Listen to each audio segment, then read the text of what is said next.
double standards in society, in politics, in media, in the political correctness and politicisation of the differences between far right and far left, and mostly Islam, extremist and terrorism, and the threat that comes with Islam and its radical form, which is obviously present in our country, mostly in Sydney and Melbourne, but who knows, it just takes people online to be indoctrinated. And I can understand the far right and the far left because we are human beings, we can see what they are choosing to understand and see. The double standards is just remarkable. Put it this way, in our 200 years of a country, 200 plus years, and we've had the Jews for most of that time. Some of them came on the First Fleet, and then after the Second World War, they helped build this country. They're as Aussie as anyone, and they have assimilated.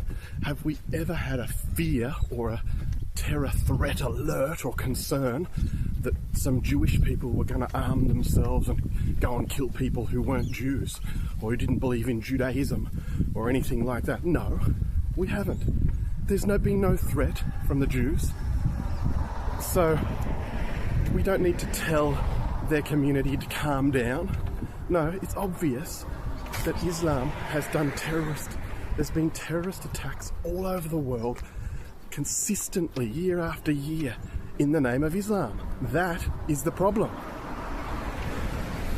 And yes, the far right is a problem, but there hasn't been terrorist attacks consistently year after year all around the world or in Australia. And yet the government, the police, the people on social media, even the mainstream media mostly, but even a lot of people on media want you to think that the Jews are the bad guys and that the far-right extremists are such an imminent threat and are causing social dishesion and concern.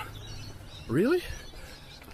I mean, it's not true. I don't support the far right or the far left.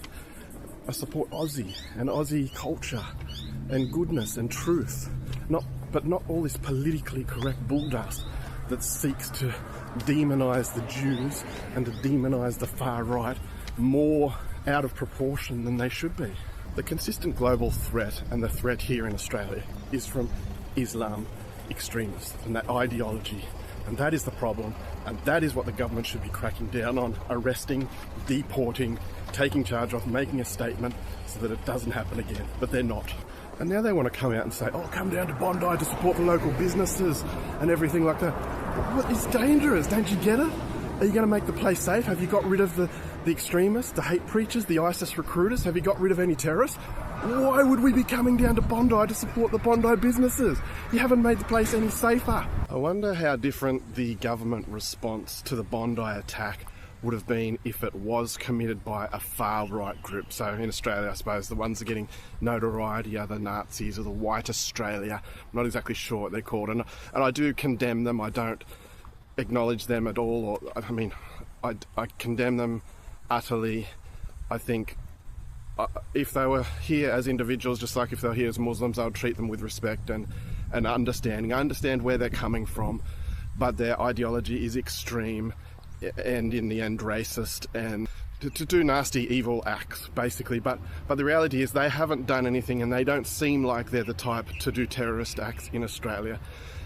They are wrong, but they're not acting in this extremist behaviour. But imagine if they pulled off the Bondi attack. Imagine what the government response would have been. Don't you reckon that all their organisations would have been raided, half of them would have been arrested, some of them would have been deported? Immediately there would have been extreme action taken against any far right-wing group, the Nazis or White Australia. They would have gone into overdrive. I mean, they've already shown their colours in this by locking a couple of them up unreasonably long without charges, etc., and sending someone back to their country for attending a legal protest.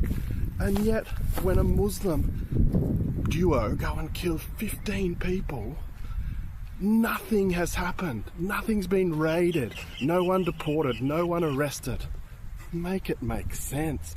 The double standards of this Labor government and their law enforcement is just beyond the pale. I mean, the double standards are just extremely obvious. There's that news today of someone who was arrested and charged for 17 sexual assaults, and they're not getting deported, and they're getting weak crimes, and they're getting off, and other people are getting off on claims that their detention's been like torture and that they've suffered racism. They've done heinous crimes. They are trying to defend multiculturalism. It is not working.